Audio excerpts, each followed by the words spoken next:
tools, lot of frameworks. This morning we talked about open source solutions also in the space of usability. Santosh talked about heat maps. So a lot of heat maps, screen resolution, tap and record software, a lot of such simple utilities are available which empower us to take on usability testing.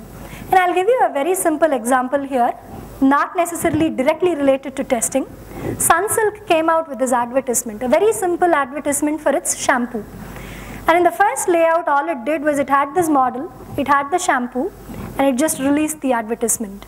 And of the 200 respondents that they evaluated, only 6% of them actually looked at the shampoo. The remaining 94% of them looked into the model's eyes, and which really did not solve Sunsilk's purpose. But then they came up with one small change. A small change where the model now looked at the shampoo and not at the end user. As soon as they made this small change, 84% of them started looking at the product, which is exactly what Sunsilk wanted. So if such is the power of usability testing, or such is the power of usability, why don't we all start appreciating usability and incorporate it into our day-to-day testing process? And when we do this, what is the third C that we accomplish? Better customer appreciation. Fourth idea, this is sort of in line with the third idea that we discussed, saying let's automate our layout testing. We talked a lot about automation this morning in multiple sessions as well. But I think automation, what's happening is the focus still continues to be sort of on the functional side of things. But what is increasingly becoming important with the kind of rendering that's happening these days, with the kind of rendering across resolutions, across devices, layout testing is becoming very, very important.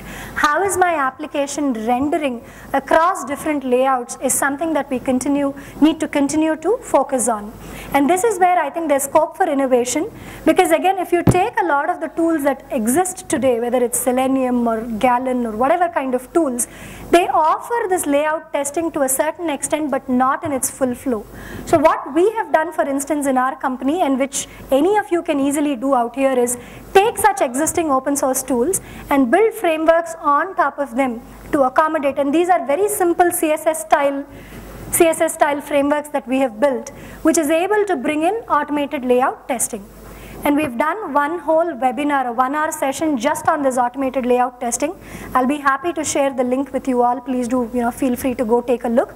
And it's something that's very easily implementable amongst all of us who is into test automation. And when we do this, what's happening?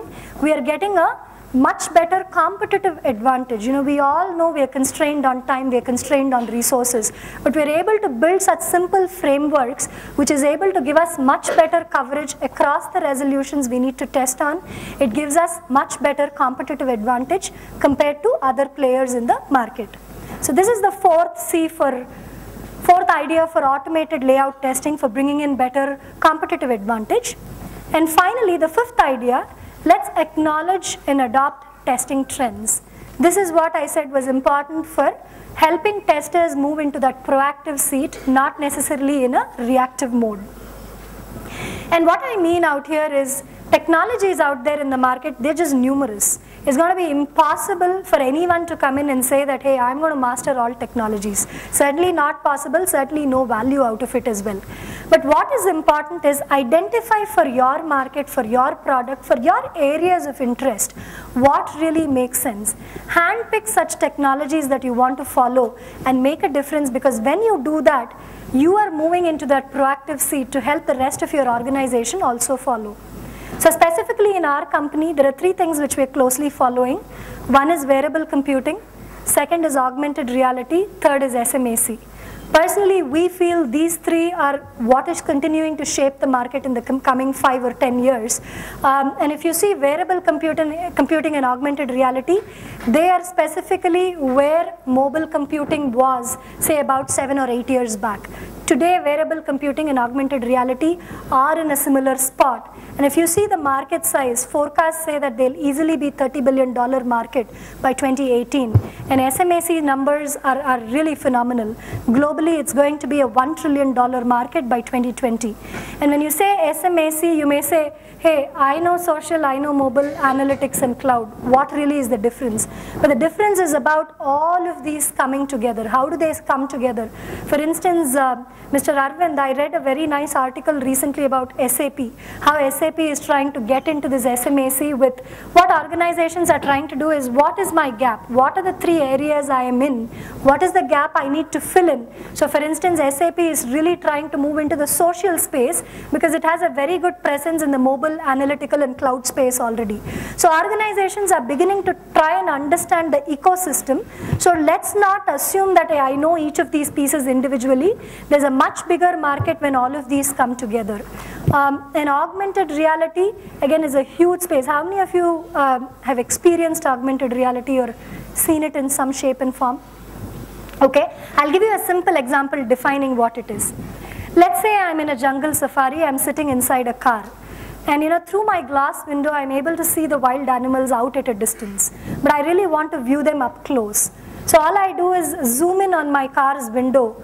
And as soon as I do that, I'm able to see the animals up close. That is augmented reality in real time. Basically, you're taking reality and you're enhancing or augmenting it to get a completely different experience.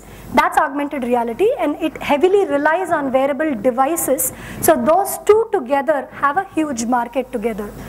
So pick such areas which really interest you, because as testers, these are areas where we can definitely build a niche in the coming years. And for those of you again who are interested, we have a webinar coming up on augmented reality that we're doing for Eurostar next week. So that completely focuses on augmented reality and software testing. So again, you're welcome to join if that's an area of interest for you. So the point here is pick such areas, see what kind of research you can do, especially if it is aligned with your company's market and your own area of interest as well, and see what kind of research you can do. So these 5 areas again, let me summarize. We started off talking about thinking caps, and I said thinking caps are important to bring in better overall context. Let's embrace games to bring in better overall collaboration. Let's bring in mobile usability regardless of what we do, regardless of what area of testing we are engaged in. Let's all start appreciating usability, because that will help us understand our customers better and better connect with them. Let's basically do automated layout testing, because that's going to give us a competitive edge. And finally, let's acknowledge and adopt trends. Not all of them, but let's pick and choose some areas where the market is huge, our interests align, because once we do that, we're able to give our company and ourselves a very good edge. With that, I want to leave you all with one last message. We all have ideas. I'm pretty sure no one is idea deprived. I'd be very surprised if someone in this room stood up and said, Rajni, I am idea deprived. I just don't have ideas at all. Is there anyone? Any such person? Okay, cool. So the difference is which of us are able to innovate. The ones who are able to take our ideas and bring in our time, effort and resources on that idea. Oftentimes, we are not able to innovate because we overvalue our ideas. We say, oh, I have this idea, it's a great idea, I don't want to part away with it. Or you don't put your time, effort, resources on it, and it stays back as an idea. Let's put in our time, effort, and resources. Let's work towards the fruit of labor, which is innovation. And in terms of takeaways, what I would say is, pick small, especially if we are new to innovation, and if we want to prove to our organization as well. Start small in the area that you're working. Show your organization that you can innovate, you can make the difference, and it's also a confidence builder for our own selves, that yes, we can innovate. So start small. Try to see if it makes sense with any of those 5 C's that I just discussed. Pick any one of them. Show yourself, show your organization that we can innovate as software testers, and define the path moving forward. Breaking that discussion point I've had with many of you all, that testers don't bring in value, testers are still in that reactive mode. I think it's high time that we break that, and for that, innovation is very, very important. That's all I had to share with you all today. Thank you. Questions?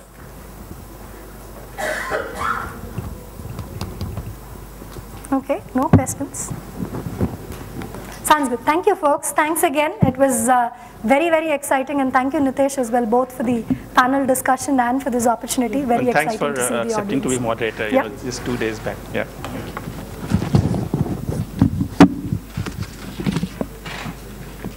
you.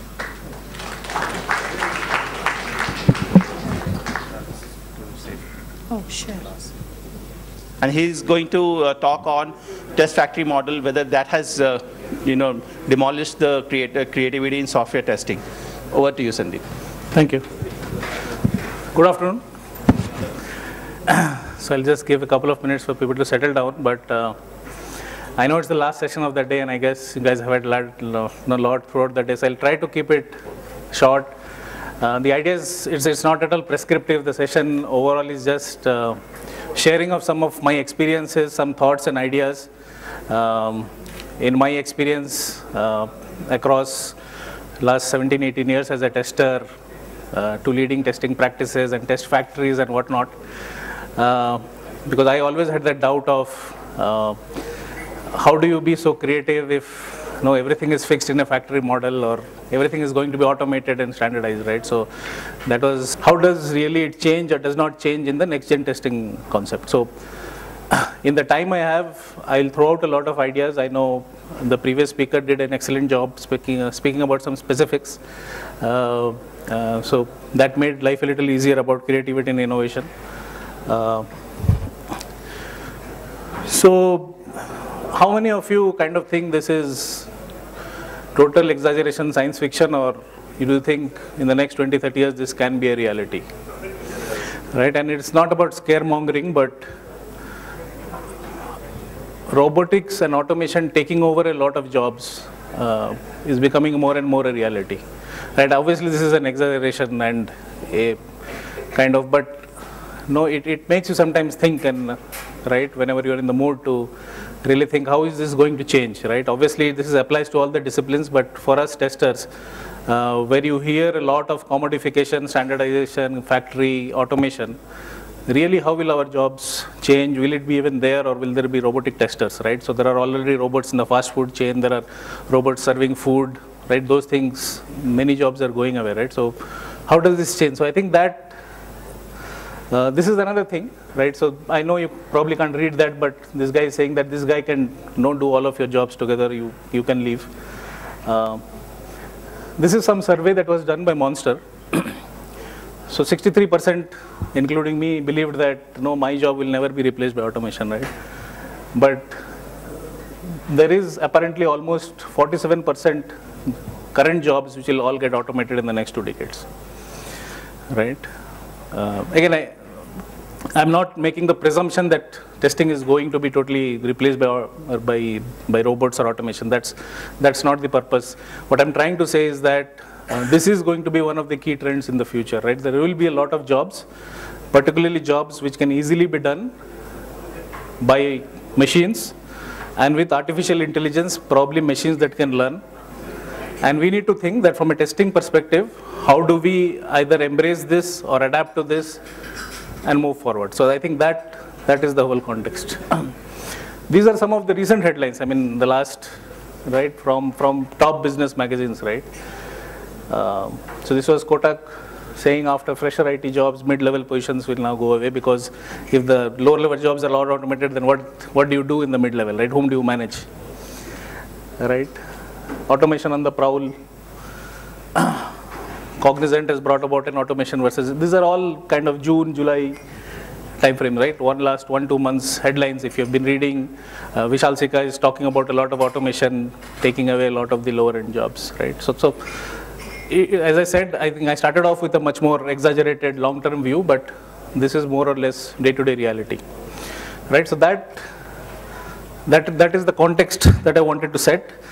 The other nuance which is there for most of us in India is that automation is going to change the entire game from us offshoring perspective, because with automation the entire labor arbitrage just goes away.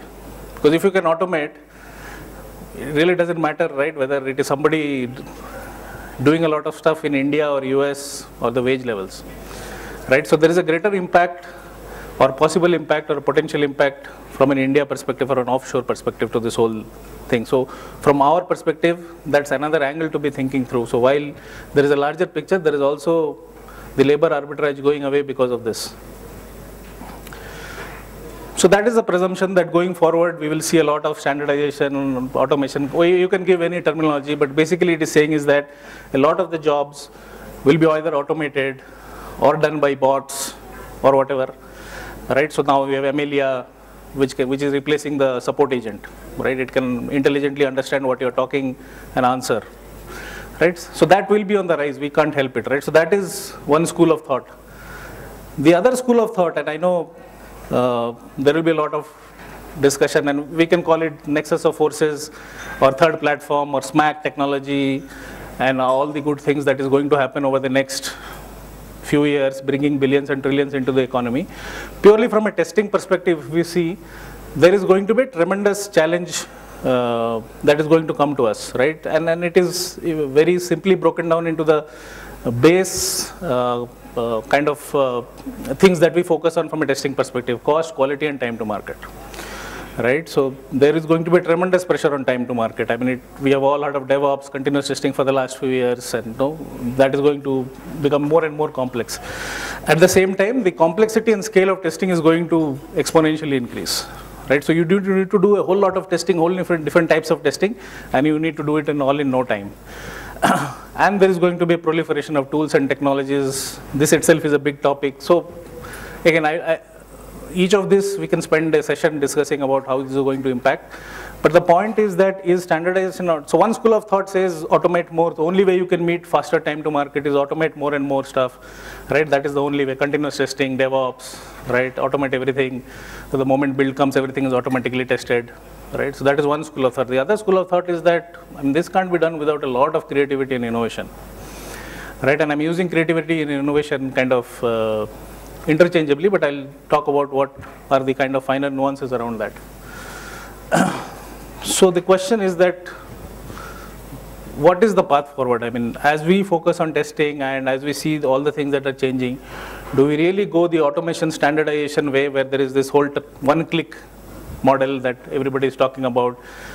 There is, you kind of get the requirements, you click once and you have a testing, so automatic creation of test cases based on different models, statistical techniques, tools, right, which are all there now.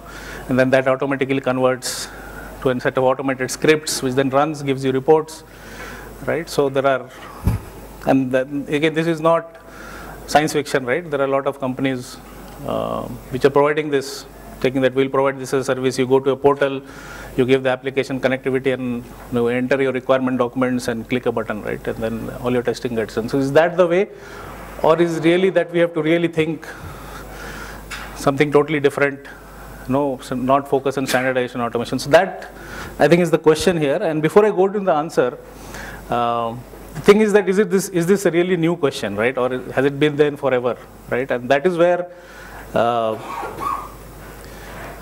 the proposition is that we face similar questions for the last many years, 10 years, 15 years. Whenever the entire test center of excellence, test factory models and all came into being, everything converted into test factories, right? And I remember in my previous organization, I was supposed to start off a global testing factory and all, and at the end of it, when I left that role, we were having a 2,500 strong testing factory across 8 countries. And the beginning of that was that, no, we'll build a test factory so that you really don't need very experienced testers. We can take maybe class 12 pass outs, few of them, and do everything automated and all that. Right? So that was the mandate given, right? That is the factory, and any work can come, you can give it to anybody in the world who is free, right? So that is a proper testing factory, all process method tools, everything standardized, as much as possible automated, stuff like that. Right? Obviously, sometimes you feel like questioning some of those decisions, but one of my previous managers said there are 2 types of decisions. One are logical decisions and one are management decisions, right? They can't come together, right? But if you have looked at how software factories were truly driven, including in my experience, right, it was about emulating manufacturing, assembly line concepts, work center concepts, right? So you build teams which are specialized in certain activities. You kind of break down into work into smaller work packages kind of stuff. And then each person does the same thing over and over again. That kind of a concept. I mean, I know in the implementation it was slightly different, but that was the whole focus of the test factory model, right? And then automation, conformance to standards was taken very, very seriously. Thou shalt follow this process. There shall be a standard checklist, a standard template for everything, and everybody who comes in, you just follow this, that's it, right? And as much as knowledge management, build everything, write down everything, and that, so with documentation and standardization, you can really put in as much, and you can replace to a certain extent experience and knowledge. So that was the whole premise of the software factory. I'm not passing a judgment whether that happened, whether true or false. I'm just saying that that was the way software factories were driven. I don't know if your experiences were different, but that was the way at least it was driven in our organization.